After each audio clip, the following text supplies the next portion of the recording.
les études nord-européennes? Les études nord-européennes, c'est une discipline qui se compose de l'étude de deux aires géographiques et de leur langue, leur civilisation, leur histoire, leur société, c'est-à-dire l'espace néerlandophone et l'espace scandinave ou nordique. Ces deux espaces partagent plusieurs points. Par exemple, leurs langues sont des langues germaniques et elles sont aussi très proches avec beaucoup de similitudes. Leurs histoires ont été emmêlées, il y a eu plusieurs périodes d'influence mutuelle et c'est pour ça qu'on retrouve aujourd'hui, dans les sociétés d'aujourd'hui, mais aussi dans l'histoire culturelle de ces espaces, certaines similitudes. Par exemple, un fort pragmatisme, une influence importante du protestantisme et des États-providence en évolution. Dans la licence LLCER, études nord-européennes à l'Université de Strasbourg, vous pouvez choisir d'étudier les deux espaces dans le parcours néerlandais-scandinave ou de vous concentrer uniquement sur l'espace scandinave dans le parcours scandinave. La licence en études nord-européennes de la Faculté des langues de l'Université de Strasbourg connaît deux volets, deux parcours. Le parcours scandinave et le parcours néerlandais-scandinave que nous appelons en interne souvent le parcours mixte. Ce parcours mixte néerlandais-scandinave est unique en France. C'est la seule formation en France qui vous permettra de choisir l'apprentissage du néerlandais et l'apprentissage d'une langue scandinave, néerlandais, suédois, danois, comme langue principale, les deux à la fois. Cette combinaison est un véritable atout parce que cela vous permettra d'acquérir une compétence très large sur l'Europe du Nord, dans sa composante néerlandophone et dans sa composante scandinave, mais aussi de vous présenter avec ces compétences sur le marché du travail. Et cette combinaison, sachez-le, est très recherchée en ce moment par les entreprises françaises qui sont intéressées à s'insérer ou qui commercent déjà avec les marchés de l'Europe du Nord. Donc, qu'est-ce qu'on va faire en études nordiques ? Bien sûr, on va apprendre une langue scandinave, et donc il faut choisir soit le suédois, le danois et le norvégien. Et vous savez bien que peut-être que les langues scandinaves sont très très proches l'une à l'autre, donc avec un peu d'effort, si on a appris une langue, on peut comprendre les autres et surtout on peut lire les textes dans les autres langues. Donc, chez nous, au département, chacun parle sa langue et ça passe très bien, on se comprend très bien. Du coup, il faut mieux apprendre une langue correctement que trois langues qu'on va mélanger. Mais voilà. Mais à côté de cela, ce qui est plus important, c'est donc pour moi, au moins, c'est l'apprentissage ou la connaissance de s'approprier les cultures et littératures et richesses de ces pays de l'Europe du Nord, donc la Suède, la Danemark, la Norvège, les îles Féroé, l'Islande, la Finlande, la Finlande un peu moins parce qu'on n'a pas le finnois, mais voilà, dans le contexte possible, on va toujours essayer de le mettre au plus avant, et bien sûr la Groenland, et ses contacts avec les cultures autour. Donc on va apprendre tout ça et on va apprendre comment faire cette analyse et comment les approcher, comment les analyser. On va faire des études sur les Vikings, sur le Moyen-Âge scandinave, la mythologie. On va faire des études sur les histoires des identités. On va faire des études sur l'histoire des langues scandinaves, comment elles se sont développées dans un contexte européen. Et on va faire des études beaucoup plus riches, spécialisées, qui changent d'une année à l'autre en fonction de vos besoins et de vos compétences. Parfois, on va traiter quelques jeux vidéo, on va traiter des films, on va traiter des bandes dessinées, on va traiter du marketing touriste. Tout ça, toujours dans ceci, de vous proposer une formation qui vous permet à développer des compétences culturelles importantes qui vous permettent plus tard à entrer dans la vie professionnelle et dans la vie culturelle avec un bagage riche et intéressante pour votre vie. Est-ce qu'il faut avoir des bases dans ces langues pour pouvoir intégrer votre licence ? En France, il est impossible ou presque impossible de suivre du néerlandais ou des langues scandinaves au lycée. Voilà pourquoi, dans notre formation en études nord-européennes, nous partons de l'idée que tous nos étudiants sont des grands débutants. Nous partons donc des zéros, vous apprendrez le néerlandais et une des langues scandinaves, norvégien, suédois, danois à partir de zéro, et vous êtes donc les bienvenus, peu importe vos connaissances préalables. Est-ce que je pourrais faire d'autres langues à côté de mes langues principales? Oui, à côté de vos langues principales, vous pouvez, vous devez même étudier d'autres langues. Vous allez choisir une deuxième langue et le choix est libre dans toute l'offre de la faculté des langues. Vous pouvez par exemple approfondir vos connaissances d'anglais, ce que nous recommandons fortement vu l'importance de cette langue dans l'espace nord, ou continuer vos études d'allemand, d'espagnol ou de russe par exemple, et ou commencer une nouvelle langue comme le hongrois, le bulgare, le japonais ou l'alsacien. Je voudrais savoir, est-ce que je peux faire plus d'une langue scandinave? Non, les langues scandinaves, danois, suédois et norvégiens sont structurellement tellement proches que nous ne voulons pas que les étudiants commencent 2 langues scandinaves en même temps. Il y a tout simplement trop de risques de confusion sur les petites différences qu'il y a. Et en plus de ça, ce n'est vraiment pas nécessaire. Si on a appris une langue scandinave, on peut comprendre les 2 autres sans trop d'efforts. Comment est-ce que ça sonne le néerlandais, norvégien, suédois et danois? Hej, jag heter Per och jag undervisar i svenska. Mina kurser är svenska 1, 2 och 3. Bonjour, je m'appelle Per. Je suis maître de langue. Je donne des cours suédois 1, 2 et 3. Welkom op het departement Nederlands van de Universiteit van Straatsburg. Hier leer je alles over de mooie Nederlandse taal, over de cultuur van Vlaanderen, Nederland en Suriname, over wat Dutch design is, wat het Afrikaans met het Nederlands gemeen heeft, hoe je gezellig moet borrelen in Nederland of hoe je Sinterklaas viert. Voici comment sonne le néerlandais.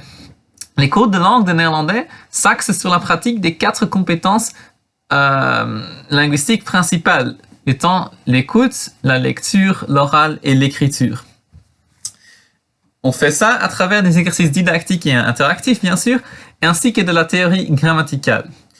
L'apprentissage du néerlandais est donc l'occasion idéale d'apprendre une langue en s'amusant, en pratiquant et en se faisant des amis. Hej og velkommen til Departement d'études skandinaves. Jeg hedder Signe og jeg underviser i dansk. Tu te poses peut-être la question, pourquoi apprendre le danois? Mais comme l'affiche derrière moi le dit, pourquoi pas apprendre le danois? Le danois est l'une des 3 langues scandinaves. Dès que tu maîtrises le danois, ça va être plutôt facile pour toi d'apprendre le norvégien et le suédois aussi. Notamment le norvégien à l'écrit va être facile. Le danois est la langue de l'écrivain Hans Christian Andersen qui a écrit de nombreux contes de fées que tu connais peut-être de ton enfance. Si tu réfléchis bien, tu connais peut-être déjà quelques petits mots en danois, comme par exemple hygge, une sorte de cocooning mais au-delà. Et tu connais sans doute les jouets Lego et peut-être même le nom de notre reine Margrethe den Anden. Si tu as envie de savoir plus sur la langue, la culture, l'histoire et la littérature danoise, je te propose de choisir le danois. Du er velkommen, vi ses. Hei alle sammen, jeg heter Stefanie, jeg kommer fra Oslo og jeg underviser norsk nivå 1, 2 og 3. Sånn høres norsk ut. Hvis du er interessert i norsk språk, norsk kultur og livet i Norge generelt, da synes jeg at du skal velge norsk som språk. Bonjour tout le monde, je m'appelle Stéphanie, je viens d'Oslo et j'enseigne le norvégien niveau 1, 2 et 3. L'apprentissage du norvégien à l'Université de Strasbourg se fait en 4 heures par semaine en première année, puis 3 heures par semaine en deuxième et en troisième année. Nous allons couvrir plusieurs thèmes de la culture norvégienne, par exemple le friluftsliv, le hyttekultur, un peu l'ère viking, le black metal, un peu en fonction de ce qui vous intéresse. On va également faire ça par la compréhension orale, la pratique orale, la compréhension écrite et la pratique écrite. Donc, si ça vous intéresse, j'espère vous voir bientôt. Ha det bra! Dans quelle licence sont proposées vos langues? Nos langues sont proposées pas seulement dans notre licence avec ces 2 parcours, mais nous faisons également partie de la licence strasbourgeoise Langue et interculturalité, parcours germanique, où l'on étudie 3 langues germaniques, des grandes et des plus petites, avec un choix entre l'anglais, l'allemand, l'alsacien, le danois, le norvégien, le néerlandais et le suédois. Le néerlandais et le suédois peuvent également être choisis comme langue B en LEA. Renseignez-vous auprès de ces formations pour en savoir un peu plus. Et vous pouvez aussi choisir d'étudier les langues scandinaves ou le néerlandais, ainsi qu'une grande partie de nos cours de civilisation en option si vous faites une licence dans un tout autre domaine. Qu'en est-il d'Erasmus? Un des atouts de la licence en études nord-européennes est le nombre relativement important de destinations Erasmus, de destinations en échange que nous proposons. À la 3e année, vous aurez donc la possibilité de partir pendant un semestre, voire toute l'année, séjourner, passer une période dans un des pays dont vous apprenez la langue. Dans l'ère néerlandophone donc, ou dans l'ère scandinave. Ce choix se fera courant la 2e année, sur la base bien sûr de vos préférences, mais sur la base aussi de votre profil, donc des langues que vous avez choisi d'apprendre en licence. En partant à la 3e année, faire un échange dans un des pays dont vous apprenez, connaissez la langue, vous permettra de terminer votre licence avec un profil renforcé, avec une connaissance plus profonde de la langue et de la culture correspondante, et de cette façon-là, de vous présenter avec un profil plus fort au moment d'accéder à un master ou d'accéder au marché du travail. Que faire après licence? Donc, vous avez compris que les études nord-européennes ne sont pas uniquement passionnantes parce qu'on va découvrir les langues et les civilisations, les littératures et cultures de l'Europe du Nord, mais aussi parce que vous y développez des compétences qui vont être utiles ailleurs. Donc, des compétences comme comment analyser des documents, des textes, des films, des images, comment les analyser avec des questions spécifiques scientifiques, comment le faire méthodologiquement, comment analyser et trouver des résultats, et aussi comment les présenter d'une façon que ce soit abordable, compréhensible pour le non-initié.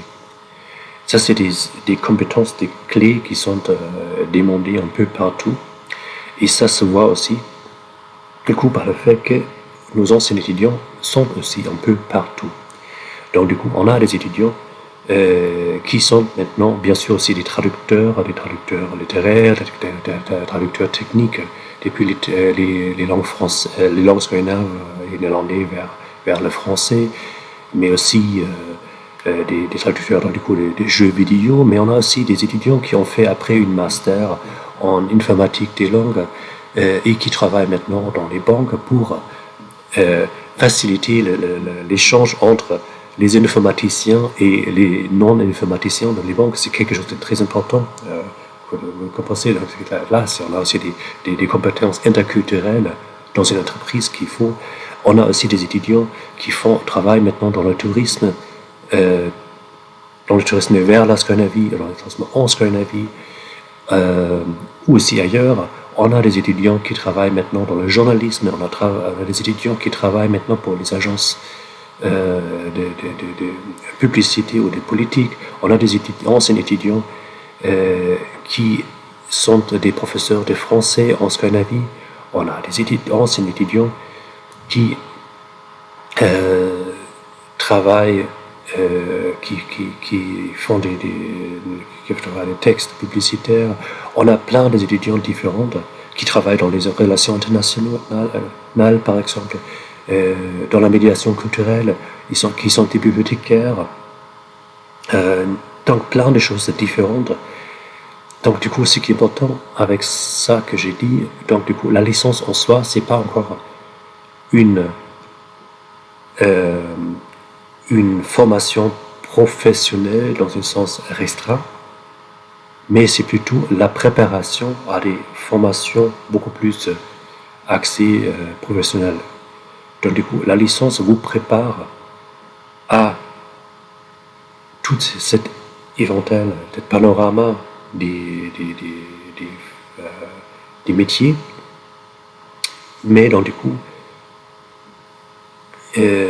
plutôt dans un sens de comment, avec un objet spécifique comme les cultures scandinaves, les textes scandinaves, les textes néerlandais bien sûr aussi, bien sûr, désolé, je suis prof de scandinave et pas de néerlandais, mais voilà, mon collègue néerlandais va faire la même chose, dire la même chose. Donc du coup, avec ces objets-là, on apprend comment faire, et on apprend, vous allez apprendre comment développer ces compétences en vous, et que vous êtes capable de le faire, et ce que vous n'êtes pas capable de faire. Et comme ça, après 3 ans d'études, vous savez à peu près, dans la plupart des cas, dans quelle direction aller. Et ce qui est important, du coup, dans ce contexte, que vous allez découvrir que, avec cette confiance que vous avez, peut-être, j'espère, après ces études, trouvé en vous-même, dans vos compétences, vous pouvez trouver des chemins vers l'avenir où votre créativité, votre intérêt et votre personnalité est demandée partout, où vous trouvez une place dans laquelle vous serez content, vous trouverez le bonheur, et c'est ça qui compte le plus dans la vie, je pense, le bonheur, et de se sentir bien dans sa vie. Voilà, bienvenue.